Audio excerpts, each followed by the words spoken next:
అందుకే ఇలా జరిగింది అంటూ నీలో నువ్వే మరి బాధపడకు. ఏ చెట్టు కంతటి గాలి ఉండును చూడరా.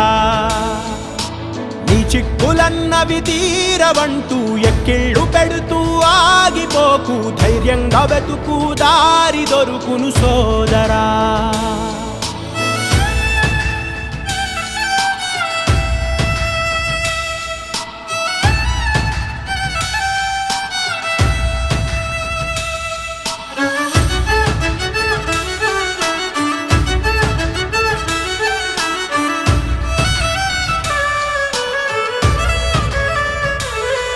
కనిపెట్టి ఆకలి ముప్పు వలసెల్లును గువ్వల గుంపు. తప్పదు అనుకుంటే నీ చోటు మారితే ఏం తప్పు. వడగాలులు తరుముతూ ఉంటే ఎగిరెళ్ళునులే ఆ మబ్బు.